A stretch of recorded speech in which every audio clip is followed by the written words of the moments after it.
Salam, hörmətli əziz izləyicilərimiz, xoş gördük hər birinizi. Bugün mövzumuz çox maraqlıdır. Nə olacaq? Baş kitab əməliyyatları olacaq.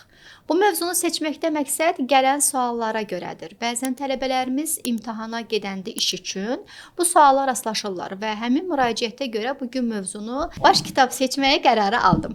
Deməli, baş kitab nədir, necə hazırlanır? Baş kitab sözü sizə biraz çətin və qəliz gələ bilər. Əslində bütün öyrəndiklərimizin yekun məcmusu formalaşdırılan, yazılan bir kitabdır. Əgər siz ilk dərslərimizi izləmisinizsə, bu mövzunu başa düşəcəksiniz. Yəni zəncirvari mövzuları seçməkdə məqsəd budur ki, ardıcıl baxdıqca öyrənə biləsiniz. Baş kitabı əgər öyrənmək istəyirsə və bu videonu izləmək qərarına gəlmisinizsə, mütləq ilk dərslərimizdəki debet, kredit, aktiv passivlər və əməliyyat jurnalı, müxabilləşmənin qurulması videolarını izləməlisiniz.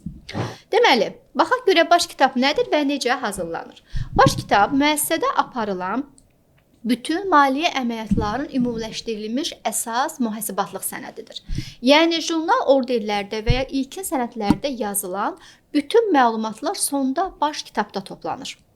Əgər siz hesablar planını, debet krediti, debitor və kreditorun nə olduğunu bilirsinizsə, mənfəət zərər hesabatı hazırlaya bilirsinizsə, baş kitabı da sizin üçün hazırlamaq çox rahat və asan olacaq. Daha sadə dillə desək, baş kitab şirkətin maliyyəsinin xülasəsidir, yekun nəticəsidir. Bütün açotların, qalıqların bir kitabda, bir cədvəl və bir formada olması prosesidir. Baş kitabda nə olur? Baş kitabda hər bir hesab üzrə ayrıca səhifə və ya bölümü olur. Hesablar nədir?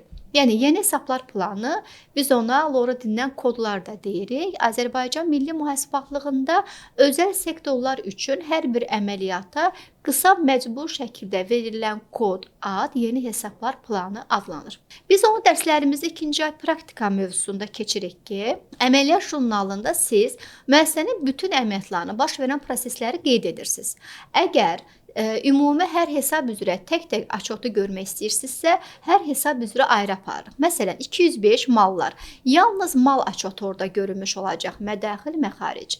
Və yaxud 223 bank hesabı açotunu, pulların giriş-çıxışını görmək istəyirik hesabımıza. Məhz bu deməkdir. Məsələn, elə indi də qeyd etdiyim kimi, kassa, bank, debitor borclar, kreditor borclar, gəlirlər, xərclər, əsas vəsaitlər. Yəni, hər hesab üzrə başlanğıc qalığı qeyd olunacaq, ay ərzində debet, kredit dövriyyəsi qeyd olunacaq və ayın sonu qalığı göstəriləcək. Başlanğıc qalığı nədir? 2026-ya keçmişik, 2025-də hansı qalıqlarla keçdik? Hesabımızda nə qədər pul oldu və yaxud nə qədər borcumuz oldu? Öhdəliklərimiz nələrdir? Hər qalıqla biz 2026-ya keçərək cari ayın və cari ilin dövriyyəsini onun üzərində hesablamalarla aparırıq. Bəs baş kitabın əsas məqsədi nədir? Baş kitab bizə göstərir ki, pul haradan gəlib, hara gedir? Kim bizə borçludur? Bu debitorlardır. Biz kimə borçluyuq? Bu kreditorlardır.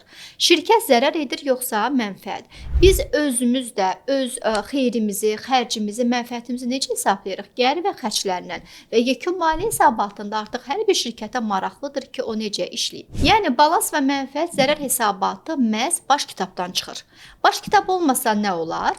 Hesabatlar düzgün alınmaz, vergidə problem yaranar, sahibkar real vəziyyəti bilməz, mühasib də öz işinə nəzarət edə bilməz. Yəni, sənədlər, açotlar pərakəndə olar və belə şirkətin də ümumilikdə inkişafı da sual altında olar. Nəticə olaraq baş kitab məhz mühasibatlığın onurğa sütunudur. Yəni, onsuz uçot varmış kimi görünər, amma sistem olmaz.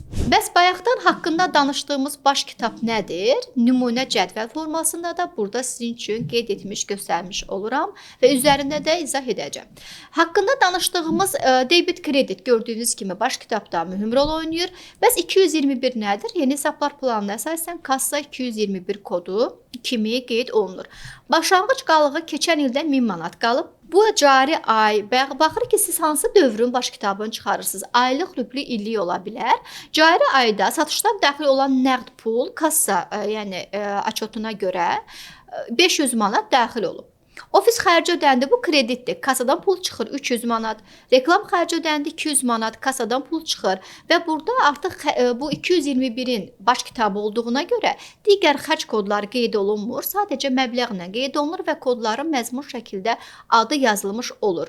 500 manat debetdə hardan gəldi və kreditdə 300-200 manat biz kassadan xərclədik, hara xərclədik, xərclərin adları ilə qeyd olunmuş olur. Və yekun qalımıza baxsaq, 1000 manat var idi, 500 qazandıq, 1500, 300, 200, 300 xərclədik, 1200 qaldı, 200 də xərclədik, yekunda 1000 manat kassa hesabatımızda qalıq kimi görünmüş oldu.